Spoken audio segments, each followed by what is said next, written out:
কালী পুজোর দিন সকালবেলা পিসন বাবা আর জেঠু আর ভাই মিলে মাকে আনতে গিয়েছিল। আর আমরা সবাই বাড়ির সামনে দাঁড়িয়েছিলাম মাকে বরণ করে ঢোকানোর জন্য। তো এই যে ভাইয়ের জন্যই আজকের এই পুজোটা। ও চাকরি পাওয়ার পরে ওর ইচ্ছে মায়ের পুজো করবে, তো তার জন্যই মায়ের আগমন আমাদের বাড়িতে। আর মাকে দেখো কত মিষ্টি না, এটা ছিল ডাকের সাজের ঠাকুর। আর এত সুন্দর দেখতে ছিল ঠাকুরটা, আমার তো দেখে এত ভালো লাগছিল। মা এত সুন্দরভাবে আমাদের বাড়িতে প্রবেশ করছে, আর এই যে আমার বাবা সব ঢাকের তালে সব নাচতে নাচতে মাকে নিয়ে আমরা ঢুকছি ভেতরে। আর এখন মাকে বরণ করে নিয়ে যাওয়া হবে আমাদের বাড়ির ভেতরে। আমাদের বাড়ির গলিটা অনেকটা ছোট থাকার কারণে ভ্যানটা আর ভেতর অবধি যায়নি, তো তাই জন্য পিসি এখানে থেকেই মাকে বরণ করে তারপর আমরা মাকে নিয়ে ঘরের ভেতরে যাব। তো এটা আমার বড় পিসি মাকে সুন্দরভাবে বরণ করে নিল। তারপর সবাই মিলে মাকে নিয়ে যাওয়া হচ্ছে বাড়ির ভেতরে। আর পুজোটা আমাদের ওপরে হবে, কারণ আমাদের বাড়ির সামনে জায়গাটা প্রচণ্ড ছোট, তাই জন্য সমস্তটা ওপরেই হবে। তো তাই জন্য আস্তে আস্তে সাবধানে মাকে নিয়ে যাওয়া হচ্ছে এখন ওপরে। আর মায়ের মুখের দিকে যতবার তাকাচ্ছি মনটা যেন ভরে যাচ্ছে। সত্যি মানে মা অপরূপ সুন্দর ছিল আমাদের।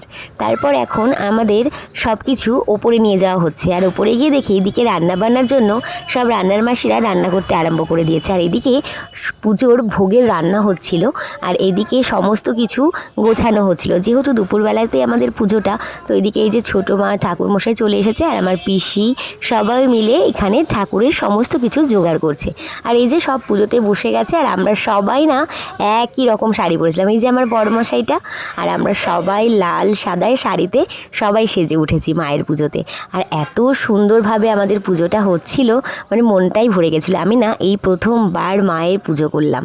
আর এই যে এখন যজ্ঞ হচ্ছে, আর আমাদের যজ্ঞের পর হবে অঞ্জলি। তারপর আমরা যারা যারা উপোস ছিলাম সবাই মিলে অঞ্জলি দিয়ে নিলাম। আর এইদিকে অঞ্জলি দেওয়ার পরে যেহেতু মানসিক পুজো, তো মাকে বিকেলের মধ্যেই মাকে বিদায় জানাতে হবে। তো আমি পিসি সবাই মিলে মাকে বরণ করে নিলাম।